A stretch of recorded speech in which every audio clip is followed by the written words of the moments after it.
Hey, this is Nancy Blanchard with Philips Professional Display Solutions, and you are listening to and watching the AV Life. Hey, James King here. You are watching and listening to the AV Life. And I'm your host, Tim Van Wert, coming at you from New Jersey and Rutgers University Newark campus. And you are watching and listening to the AV Life. James, I think we caught you a little off guard here. I think you were a little rusty on that intro here today. Yeah, I'm very rusty. Been a while since I've joined you all, and yeah, But we're rusty. we're glad to have you here. So before you have to run off and do other soccer items. Yeah. um Yeah. So before we even get into any other topics, let's introduce our guest for today, a longtime AV Life supporter, Mr. Aaron Peterson. How are you doing tonight, Aaron? I'm doing well. How are you? I'm doing well, thanks. Glad to have you back as always. If for some reason our folks out there don't know who you are, please introduce yourself to our listening audience and watching audience.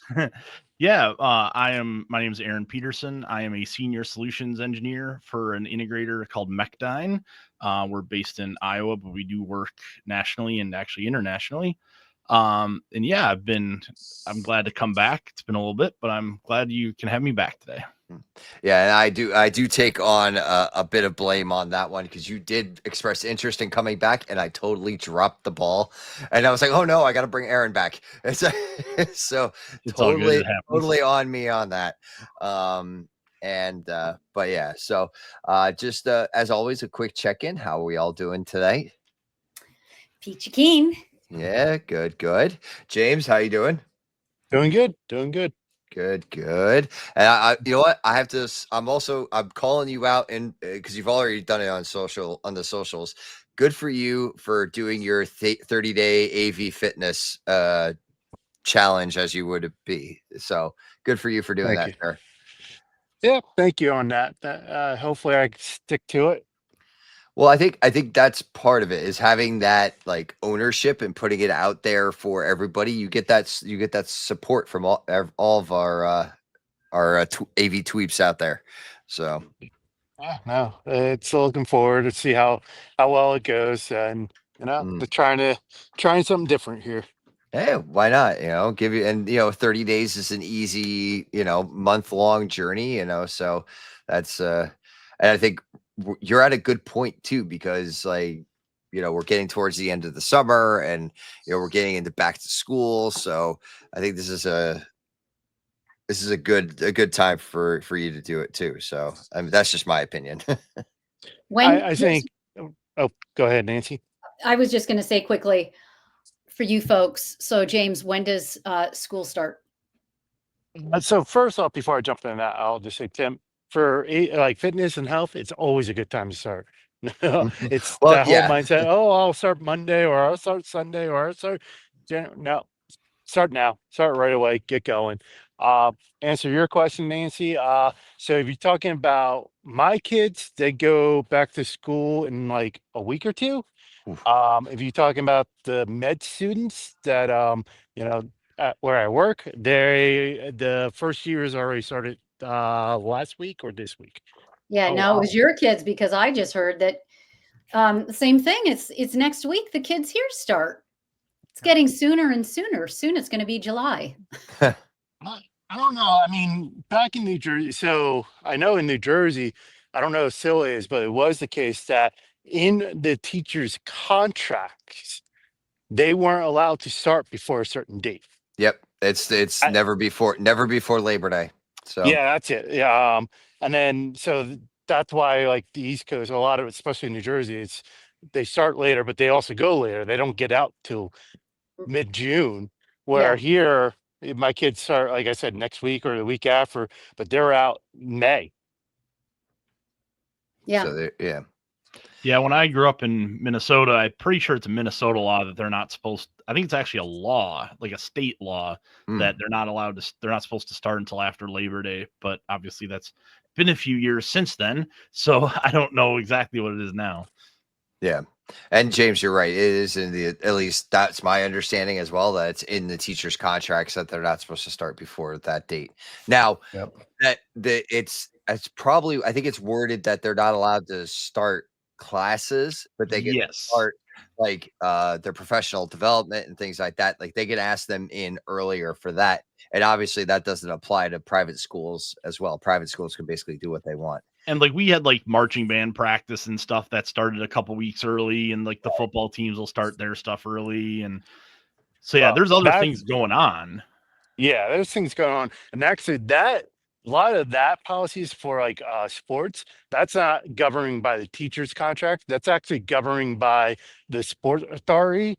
Mhm. Whoever the over the school's schedules and stuff like that. Yeah. They put limitation of actually how many practices you can have with a coach. Because I know when I played in high school, there was a lot of times we had what we called summer practices that were, team ran.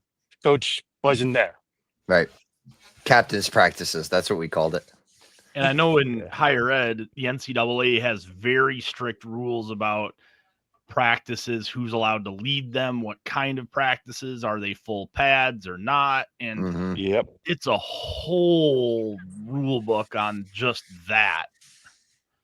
Oh yeah. Right. Yeah. So yeah, I remember Aaron. I remember those days too. Like soccer doing doubles, like for the last couple weeks of August, like before school started. Like that was, you had a morning session, you had an afternoon session, and ooh, You never did triples? I don't remember ever doing triples. Oh, So I did triples when I was in high school with soccer. We would have a morning conditioning and then the team would go out for breakfast and they go back for like a light skills and they come back for heavy practice at night. no, see, yeah, I think I remember morning practices. I remember the evening practices, but and like and to be fair, like I went to a small private high school, and soccer was probably the lowest of the scale of importance to the school.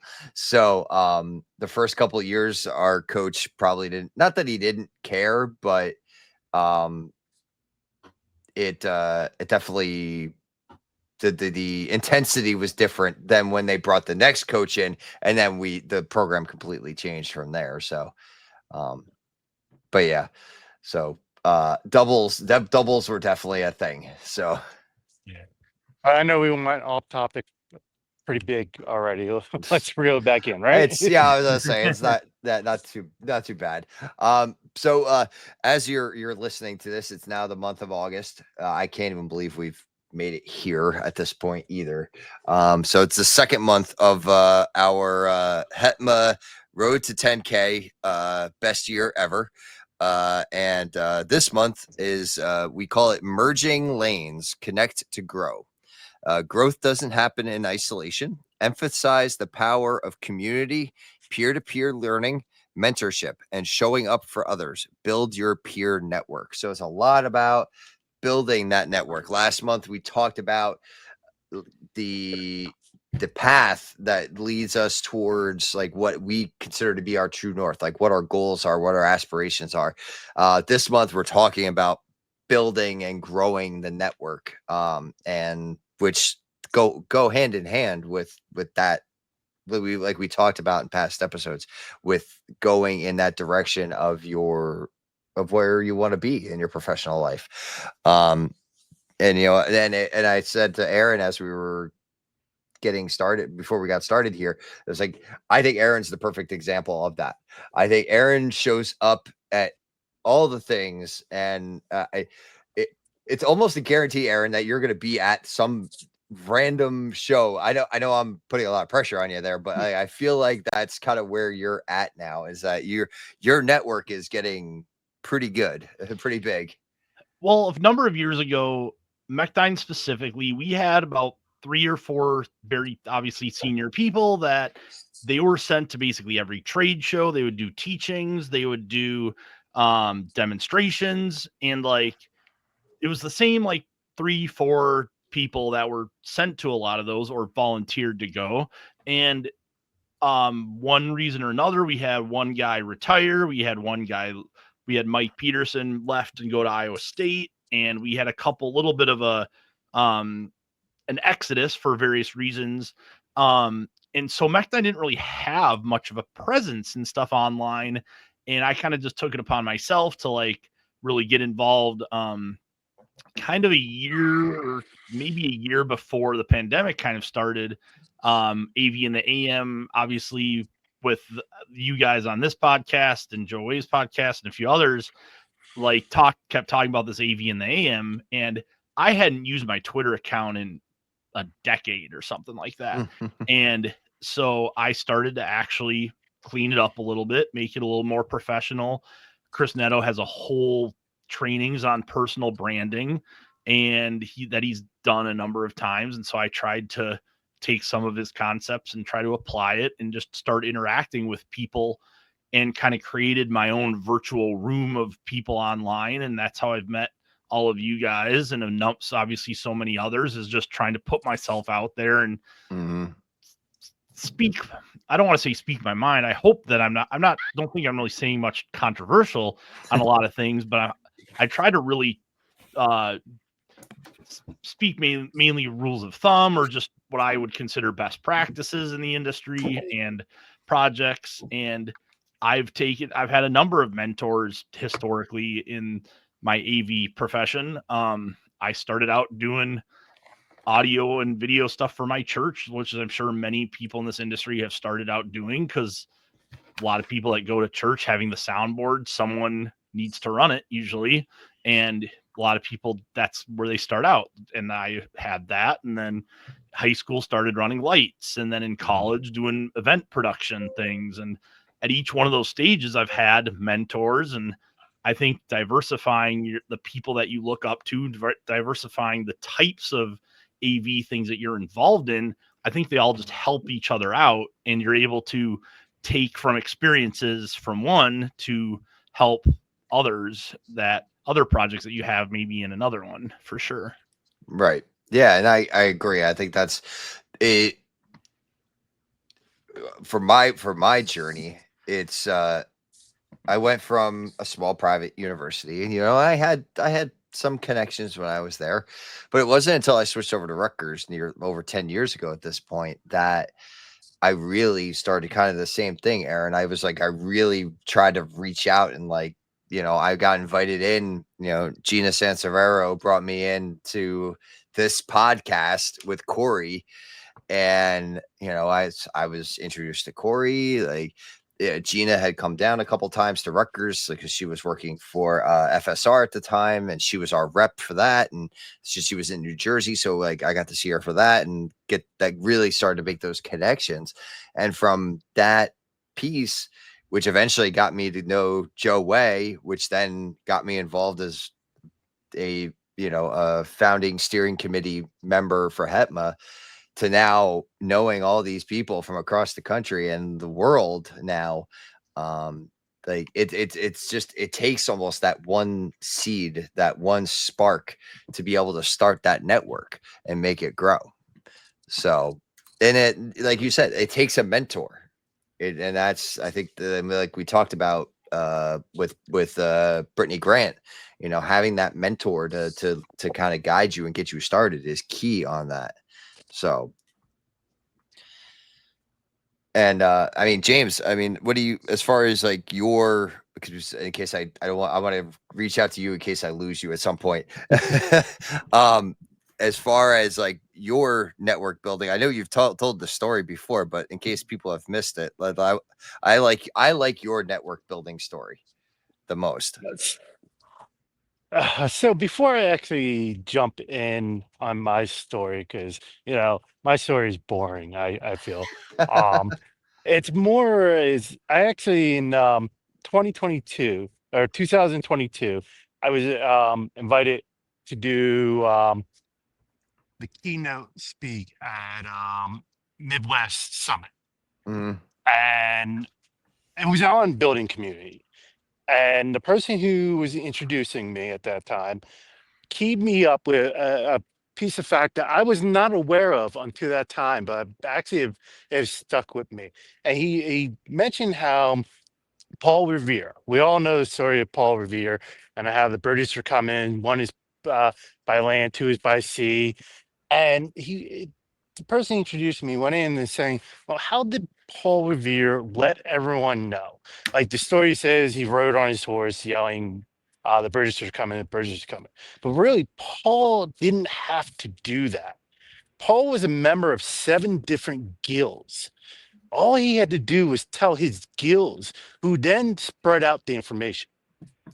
Hmm. So he didn't have to go person to person, town to town. All he had to do was contact certain key individuals who then contacted their key individual, who then contacted theirs, and spider webs from there. Mhm. So building your network, and not just like, oh, I'm gonna go down this path, and I'll pick on AV and AM, because that's a lot of folks in there, a lot of melting pot. But if you only focus on that, and you're like, oh, I'm not joining HEPMA, I'm not going to join CCUMC, or I'm not going to do this, you're limiting your audience or who you Mhm. can talk to. You're limiting your network. So that's really my key thing, is join as many networks as you can, because you never know where that person that you need to connect with will be in, and they might be in a different community than you're thinking of. Mm. And then to answer your question, Tim, about building my community, like I nothing against my coworker at that time. He was really good at what he did, but he didn't care about AV. He rode dirt bikes and hung out in the woods and did all that stuff. So he didn't he came in, did his job, and went home. Mhm. Cool. My family didn't care about AV. They Mhm. can't tell the difference between his resolutions and all that stuff. So when I want to have a conversation, it's like, who can I talk to? Who can I relate with? Because no one's it. So I stumbled across the AV and AM and got involved, started making some questions, and, started building a network there. And of course, we all know about my journey with Joe Way on the Higher Ed AV podcast. But going to the Slack group it came to a time where at that time where I was working, my boss came to us and he's like, hey, the school has standardized on this piece of equipment. Now, granted, the AV team was not involved in picking out this piece of equipment. They just say, hey, we're standardized on this piece of equipment. This is what we're using. We're having a problem with it. Go figure it out. And I was like, great. Now, if I put it out to the ether, go on Twitter to the AV and AM community, the AV tweets, say, hey, I have this piece of equipment. I'm having a problem. Who can help me? I know I was going to get a lot of salespeople and being like, don't buy that product, buy ours. Ours is better. That's junk. That's happening. I can't blame them. They're salespeople. They're doing their job. But I was limited. I was stuck. I couldn't, change, because the boss says this is what we're standardized on. So I took a small group of my higher ed folks that were on Twitter, and was like, hey, I'm going to create this Slack group. I create the Slack group and invited them to it. I posed my question to them. Got some great information, got some directions, and got the problem solved. And then they just started inviting other higher ed folks. And that's what's great about having a community that builds organically. Because I didn't go out and say, hey, marketing and all this, and I'm going to get sponsors, and I'm going to do this, and start charging membership. I was like, hey, I need to talk to people. So I took the experts, my masterminds. I'm reading a book now that talks about masterminds. I'm taking my masterminds. I brought them all together and sat there and, got my question answered. And they started bringing their masterminds, and more masterminds has been starting to add to the group, and group has grown organically. And what's nice was we have one simple rule with the group, and that is you must be in higher education. If you leave, you get removed from the group. And it's to the point where the members know this and they respect that. Where I get notices from members now saying, hey, just to let you know, next week is my last day in higher ed. I got a job at this manufacturer or this integrator, or I'm moving on to this. That they're self reporting, hey, I'm no longer in higher ed. And of course, it's always sad when we lose our higher ed, but to have members who are willingly to self-report that they no longer meet their criteria, especially if you're going to manufacturer or integrator, you kind of want behind the curtains. And my Slack group is very behind the curtains. Yeah. So to be willing to give up that even for a new job just shows you the testament of the members. That's awesome. Yeah, and I think and you're right, James. Having it grow organically and being open to different things. It's funny the way you were talking about like how the getting the word out. It took me back to like when we were kids and we had the phone tree. And for like snow days, you had the like little, like, depending on where you went to school, like you had obviously you had the ticker at the bottom of the screen that told you if schools were closing. But like like I said, I went to a small private school, so we had a phone tree. So like, the teacher would call, or like the principal would call like the class parent for each one, and then every parent had like 2 or 3 parents to call. You call your 2, 3, and yeah, that's how you got the word out, and it got done fast. Like word spread real fast, like Paul Revere. So that was, yeah, it took me back. I was feeling very nostalgic thinking of it that way. Man, I totally forgot about call trees. I remember call trees. Yeah, it's funny because actually there's one at my workstation at Rutgers Newark. It's an old one, but I kept it up there almost like as a reminder of like, simplistic types of ways. But yeah, it was like, oh, call this person, and then this person calls these people, and I was like, that's kind of cool. So yeah, those were that's we're in a different age of phone trees. Oh yeah. So but thank you for that, James. That was very well said, and I completely agree. Nancy, what about you with your networking? And I know you've got a little bit of a different perspective because of being on the other side. So Yeah, I'll tell you. I mean, I think it's like what you said, Aaron.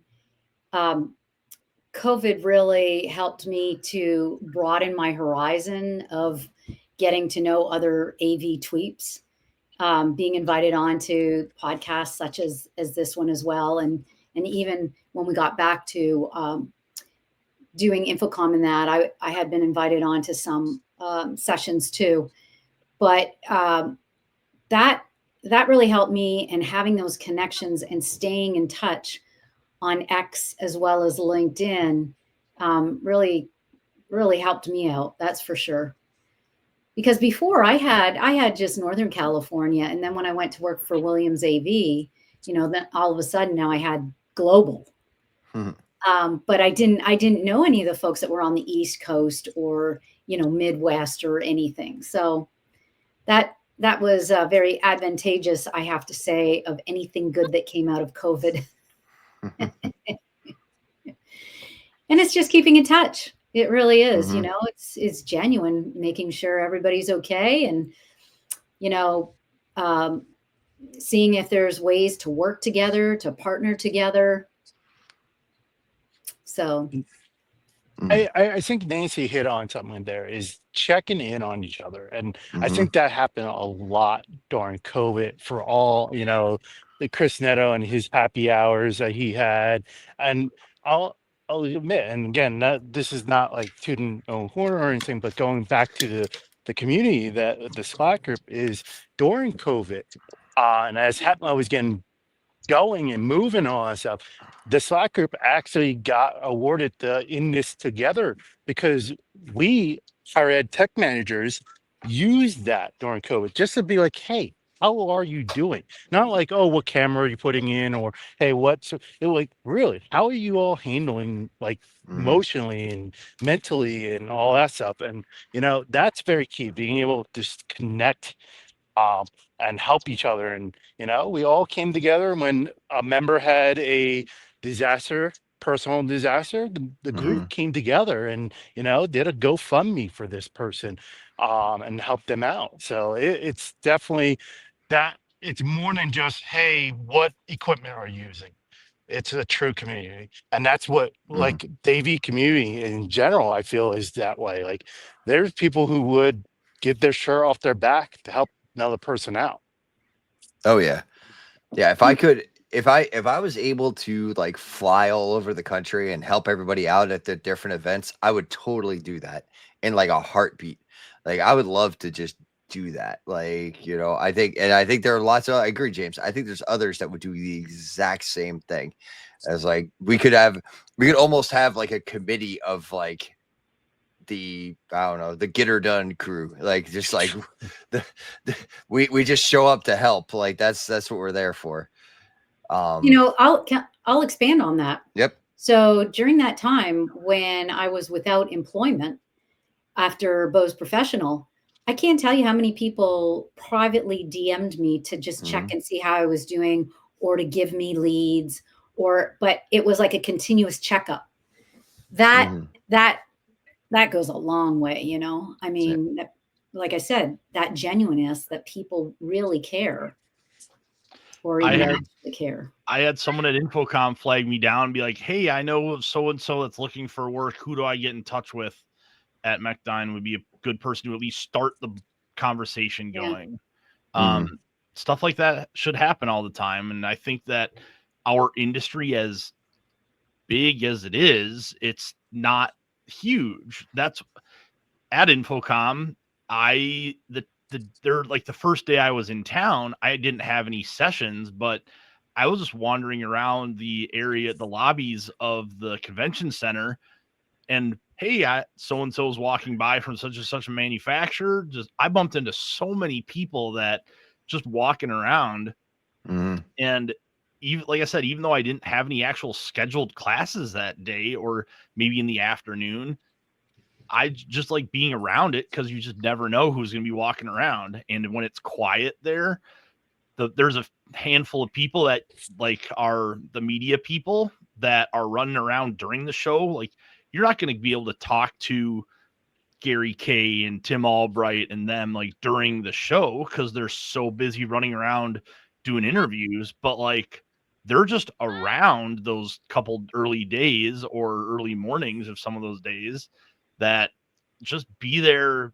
Where if you were whatever company you're working for, wear his shirt, and just I think that's expanded my network for sure. Yeah. Well, this is what I said is it for me being the first time I'm not exhibiting, it was like a high school reunion. And I joked that I could stand in one spot in an aisle and then bump into one another. Yep. But that's literally how it was. It is just, Yeah. Well, it happened to me. It happened to me when we were, it was myself, Brittany Grant, and Josh Kaufman. We were participating in the little amazing race thing that Avixa TV ran on. Myself and our crew was running just past the doorways. I think we stopped 3 or 4 times to say hi to different people that we knew along the way, and like you can't even, at some point you get to like where we all know each other, and I know we've joked about it in the past too, about like, oh, well, what shirt are you wearing now, or who are you with now, so, but James, you were trying to say something? Yeah, I was just gonna say, even shows you it wasn't last year, but the year before, Tim. Remember, like we were at the HEPMA booth, and I was like, "Hey, have you talked to this one manufacturer?" I'm gonna try to keep names out of it, and they were catty corner from the HEPMA booth. You're like, "No, I have not gotten a chance to get to that booth yet." I'm like, "Hey, let's go." We had like a half hour or so before our next session, and we tried walking over, and we never got there because we kept getting stopped by somebody we knew. Yep. And you know what? This year was, I think, even worse, only because we had the member lounge right in front of us. So like Frank Paticala came by, Alicia Hanley came by. It's like it's just whoever happened to be sitting at those back tables there. It's just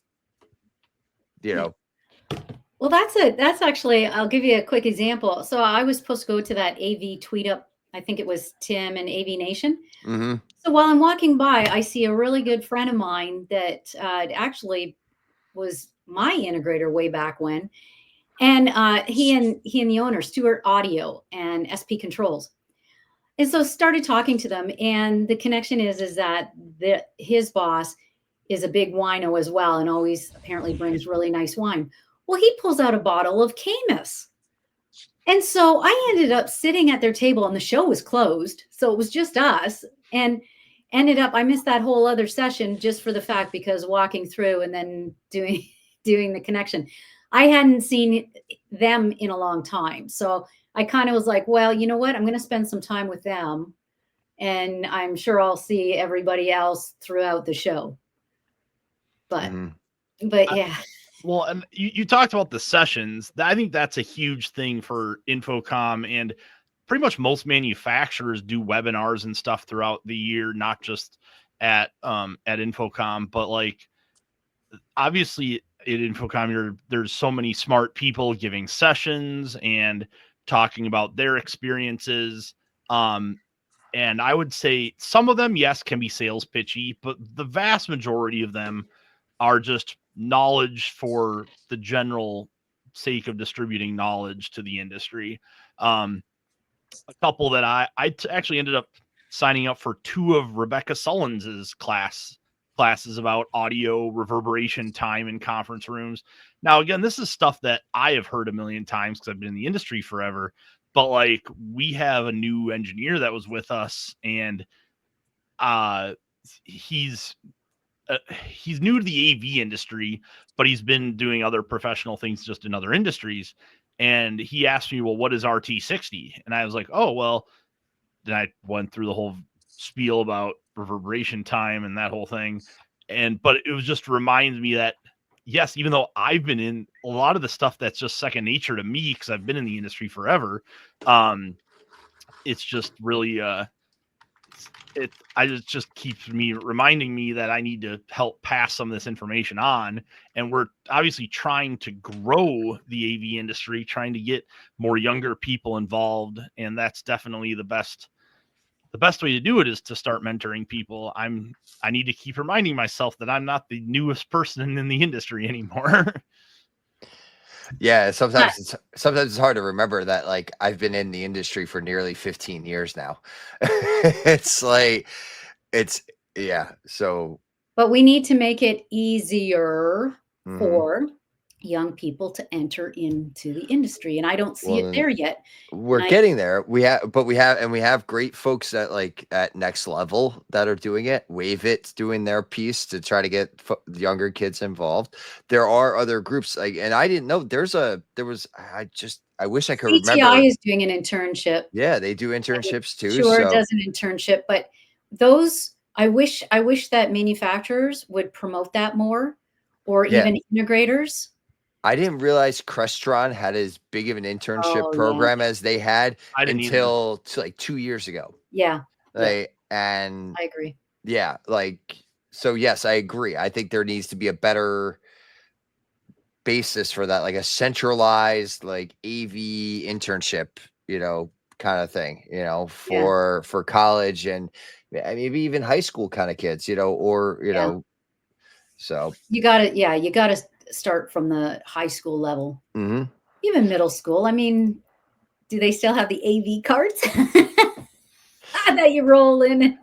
Oh my gosh. When Yeah. I when I When was I was a in high school, most of the classrooms they had put together. So this was 2003, 2002 time frame, and there were these pre-made carts that I assume their IT people put together that had a computer, a couple nice set of speakers that could actually the whole class could then up hearing, and a small projector that worked. But again, this was before smart boards and even installing projectors in the rooms and stuff. That's just what each classroom had. yeah. And the great thing about that is that you can wheel it for events or for, Mhm. speakers or whatever, and it's not that it's a permanent fixture in there, but And at I least think, yeah, go I was ahead, gonna Nancy. Sorry. I was just gonna say, at least, for schools that are on a tight budget, Yeah. it's doable.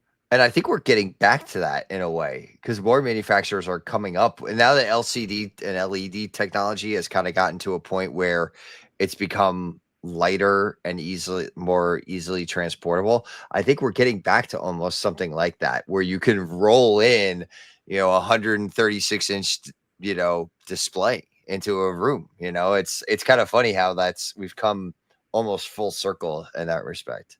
So Yeah. last year I was sent an RFP for K-12 classroom thing, and in the specs in it, I don't know if a consultant was involved or if this was just an architect or what. It doesn't matter.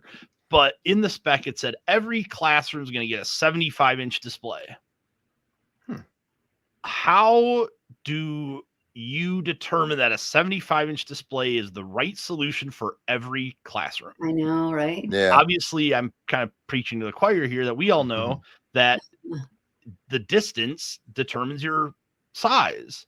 Yep. Now, my example of when I was in high school, the carts, you're able to project onto the screen that the old overhead projectors were using. So you got a pretty big image on a lot of those, way bigger than a 75-inch screen that you're getting now.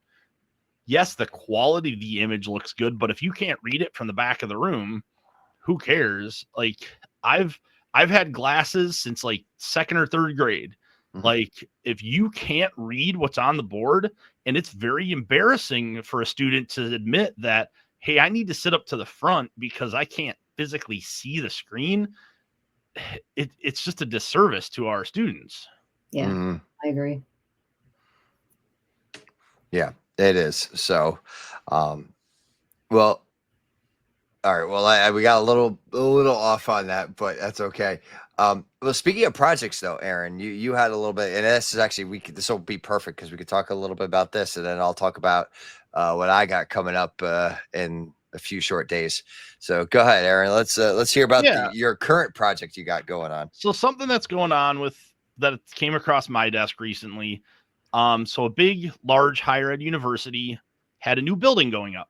So very typical process. They hire an architect who the architect partners with a consultant who does the AV design for the whole building. Sure, it's a quintessential thing. Well, in this building, there's a very specialty space, I'm going to say. I'm obviously being very generic. Not everything is set in this thing, but one of the Mech9 specialties is we focus a lot on 3D visualization. Now, anybody that's done any dabbling in that knows that you're doing a lot with either weird resolutions, weird refresh rates. Some displays display things some ways and not others, and you just have to be careful. Things just are tricky.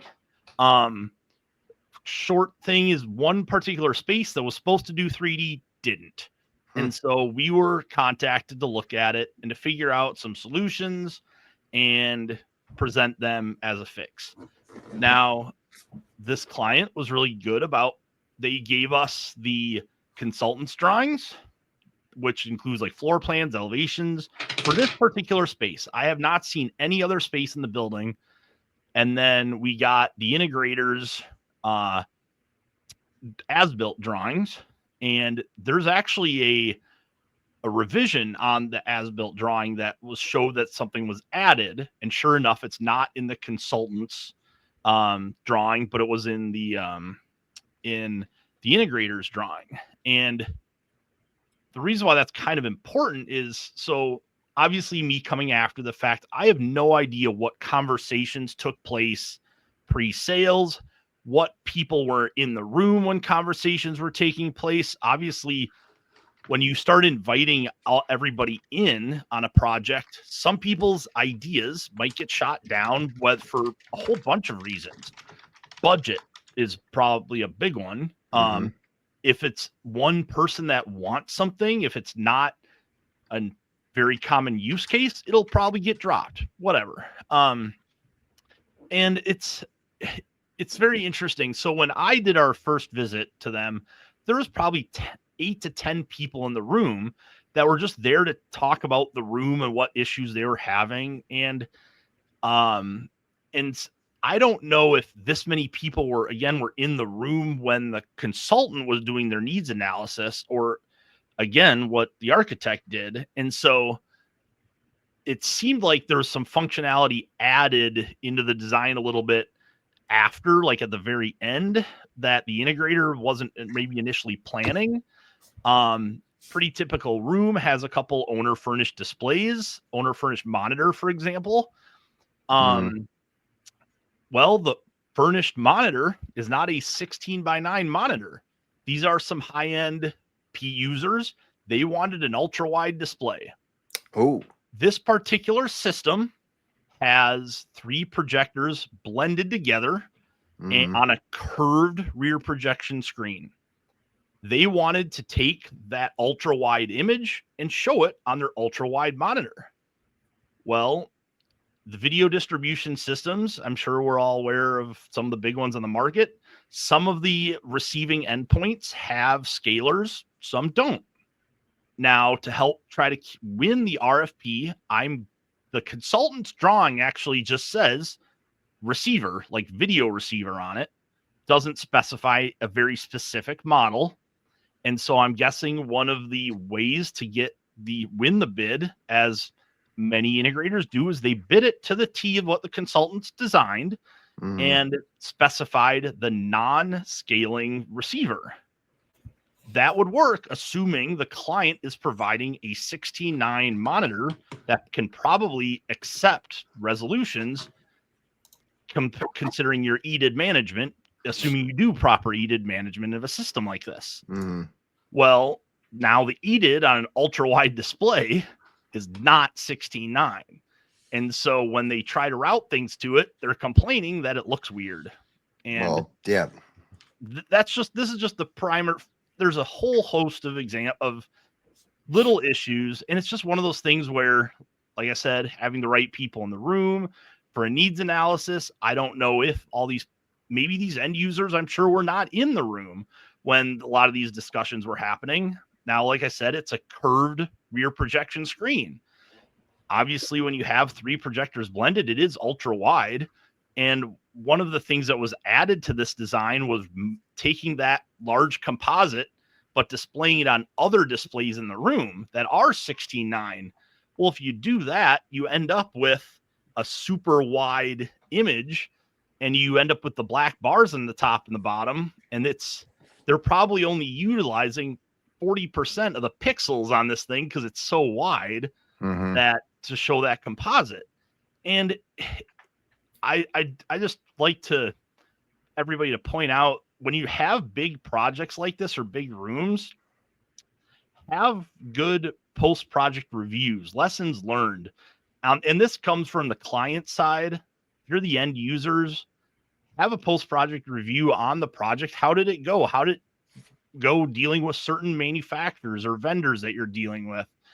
When you're on the consultant side, have a post-project review internally and be like, hey, this is one thing we missed, or maybe we need to do this better. And obviously hindsight's always 20/20 on these projects. We've been invited to work on a lot of projects where we are only working on very specific rooms where other AV integrators may be doing other stuff. And that's okay for me, because we know we have a very special set of skills, and we know that, like, it can get weird. It's not just basic 16:9 1080p thrown around. And so sometimes bundling up everything into a single large building wide project might make sense, but sometimes it doesn't make sense. If you've got a specialty space that requires some special expertise, sometimes just the general AV equipment doesn't always work in some of those spaces, depending upon what you're doing. And so I would always recommend that sometimes people try to bundle everything together thinking they might save money or save time or whatever. There's a lot of little tips and tricks that integrators do to try to win bids, or consultants do to try to get particular hardware pieces in there, or every project's a little bit different. And sometimes reaching out to some of mentors that aren't in your direct circle of, hey, here's the situation, I think something smells funny, sometimes getting a second set of eyes on something's a good idea. And I know on projects that I'm working on my design for days or weeks straight. I'd start making mistakes. I miss things. And so getting a second set of eyes, just walk them through what's going on. Usually you end up catching something that you just missed. Yeah. And that's, sometimes mistakes are made. And Sure. I had you specifically tell that story just because and thank you for sharing that. And I know we kind of before this I'm hoping you would come back and tell us a little bit more about it later on when everything's wrapped up. But myself and Aaron Moran and the gentleman from the new school, and I am totally blanking on his name right now. We are taking part in a panel at the AVIT Summit in New York on August the 7th. So as you're listening to this episode, it is just days away. So, we're going to be talking about mistakes were made. And, we know in higher ed that we make mistakes. We've all been there, whatever it might be. We don't spec out the right piece of hardware. We don't do our full due diligence on research and development, whatever it might be. And things happen, but we have to recover. We have to learn. We have to grow. And then sometimes we have to tap into the network that we've created to help with that. So that panel discussion is happening at 1 p.m. on August the 7th at the AVIT Summit. So head on over there. It's free for end users to join up and to be a part of it. It's a great little event. It's down in the financial district of New York City. Easy path train ride if you are from the area to get into New York and into there, right around the old World Trade Center site. So that's it's like I said, it's easy path ride, and they do provide lunch and some light breakfast type stuff. So come on down. And I believe there is also a happy hour at the end of the day. I unfortunately will not be staying through the end of the day, but I do enjoy myself a networking event, but I can't stay late. So I will be there for the panel, and I will be, if you see a really tall guy running out of the door, that's me heading back to New Jersey. So so hopefully some of my New York area AV tweeps can join up with us that day. Well, you'll have to let us know how it is for the people on the West Coast. Yeah, I will. And it's operated by Cindy Davis, our good friend. So it's one of her events. So there'll be stuff that pops up on LinkedIn. So make sure you're following there and keeping an eye out there.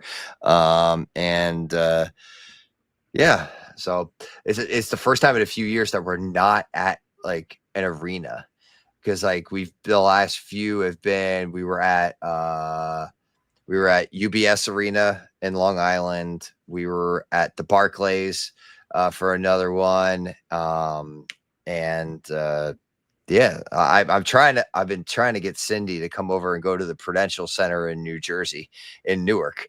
They've got a great arena there. That would be a fun one to have everyone join up with. Oh yeah, we went to Citi Field for another one. That was cool to go to Citi Field.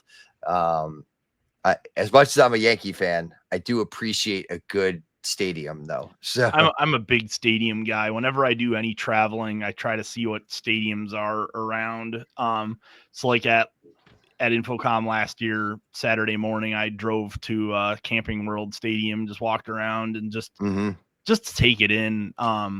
Some people know I did an internship at a company called Musco Sports Lighting. They're based here in Iowa, and even before then, I always like looking at the lights in the stadiums and stuff. And now that I've worked there, I know too much about how the lighting systems work and some of the things that go on. And so I'm constantly looking at light poles and light pole locations and how the lights are aimed and stuff. And I just love stadiums. I think they all have very unique charms, and I can appreciate a good stadium, even though if they're my quote unquote rival type stadium, I still love going to them and seeing them. Yep. I agree. I was in Camping World Stadium years ago too. So yeah, I've been on the inside. And that is a nice little stadium. Well, I say little, but comparatively. Sure. But yeah, so we'll start to wrap things up here. Aaron, thank you very much for joining us as always. Always you're a wealth of wisdom when you come here. And Yeah, funny, I try to speak it from time to time. and funny story about Aaron. We were both on the same plane from Infocom that was going through Atlanta, and it was delayed in Orlando. And so we were riding the same train too, Aaron. Yeah. And I saw you go up the escalator, and I think I had to go to the next stop or something. And by the time I got there, my plane had already left a while ago, so I missed it. Well, this was going on to 11 at night, and there was nothing left. So when I went up to Delta, they said, "Oh, sorry, we don't cover it when it's weather." And I said, "Well, what are my options?" And they said, "Well, you can get a hotel." And I said, well, "I'm unemployed right now, so that's not going to work." And Oh. and then they said, "Well, the only option is go to the international terminal and sleep there for the night. Find yourself a chair and get comfy." Oh, Oh, geez. that Oh was the wow, worst experience. So when you say you want to go travel, this is the life of a that's the road warrior. Yeah, they oh put me on a 7 a.m. the next day flight. mm, Yeah, and flying through Des Moines here, the flights are usually very limited. I have had, so I'm originally from Minneapolis, still have family up there, so I will try to get a flight to there at least if something happens. Or Chicago's really not too far away, but Yeah. yeah. So go Tim, road warrior. well, it's funny. I joke because like whenever I take that last flight out of the airport from any Infocom on Friday, it's usually me, Crestron, and like whoever in the New York area is also an AV person. Oh yeah, I didn't think about obviously with Crestron right there. Right. So like I think half my flight was Infocom on the way home this time. I started flying out Saturday, flying home. I'm doing that for Vegas. I'm not doing the red eye again. That was terrible. Last time in Vegas, I lined up some tickets to tour Allegiant Stadium and got the backstage tour of that. Oh, And Nice. wow. that is, they do a great tour. They obviously have a lot of visitors that do it regularly, and they've got a whole good lineup thing. But yeah, I try to do stadium tours or other tours and stuff around, and yeah. Wow. Mm. Well, who knows? Either come Infocom Vegas, you'll be able to see Metallica in the Sphere or Wizard of Oz in the Sphere. Yeah, Um, I think Metallica's coming in the fall. I think I saw. I don't think they're gonna be ready by June. So I saw that too, Nancy. I was like, oh, like that would be so cool. I don't think I'd be able to hear the next day, but I think it yeah. would be totally worth it. Well, a couple of years ago at Infocom, they had that event in the Sphere, Yeah. and it was loud. I would say it was more full than loud, Okay. but it was not painful, at least that show. So As I say, we are talking about Metallica. So I've seen him a couple times. Yeah. yeah. So have I. So it's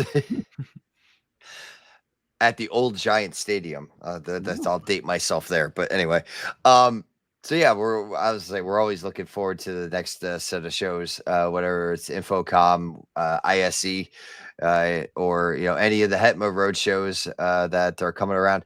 And actually, just as a last piece before we say goodbye here, if you're looking to start your network and get like involved and meet people, you don't need to wait for an Infocom.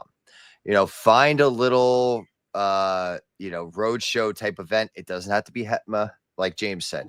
Branch out, find other organizations, ETC, HETMA, whatever groups you want to get involved with. There's the Avixa Women's Council. They have their local events. So like there's lots of different ways of getting involved. Start small. There's a And number of manufacturers and distributors that have a lot of regional events. I know Exertus Elmo has regional events that they're in Chicago for me every few years. I've been able to go to that.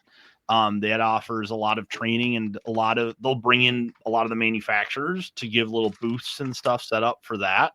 I know I think LeGrand AV, they've had some road shows that they've done over the years. Yeah, so some of the bigger manufacturers do ones around, and look at the publication pages. They usually will advertise a lot of these local road shows, the avnation.tvs and those of the world. And so definitely recommend those. And a lot of the authors on a lot of those articles on those publications end up being the same authors, and you start seeing the same names and connect with us. I know if you're watching the video, I've got my @8_AVAP that's on both LinkedIn and X, and reach out, let's connect. And if you have any questions, I'm definitely want to help.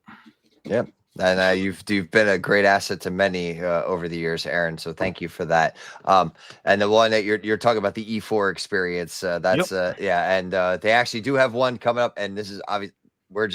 I've done this event and I've enjoyed it. It's coming up September 10th in Santa Clara at the Hyatt Regency, I'll be there. October 7th in Chicago at the Drury Lane Conference Center. So. Yeah, I've done them in the past with other manufacturers, and they're really good. I think they're well organized. And it's a good size event too. It's like it's not overwhelming, but there's enough to do for the day. And it's usually pretty regional to where you might be. So it doesn't require a coast to coast trip potentially. So and sometimes those events at Avixa are so big, you go to them, you just don't know who to talk to. Right. And the nice thing about going to a regional event, it's usually your regional manufacturer partner that's there. So it's somebody that you should be making that contact with to, like if it's Epson or if it's, a Mechdyne rep or, it's like, or Phillips. I'm not going to leave you out now. I don't want to leave out your new company there, Nancy. But you'll find those people at the regional events, or if that person can't be there, they usually have the next closest or the regional director. So that's your good landing to go for to get things started, and then build yourself up to a bigger event if budget allows. So all good advice. So, Aaron, thank you so much. As you folks heard, for having me. As you heard, folks, they reach out to Aaron via X. I'll never say it right, or LinkedIn. Nancy, thank you as always. Always a pleasure having you. And to all of our listening audience, thanks for listening in and for watching. And as always, until our next adventure.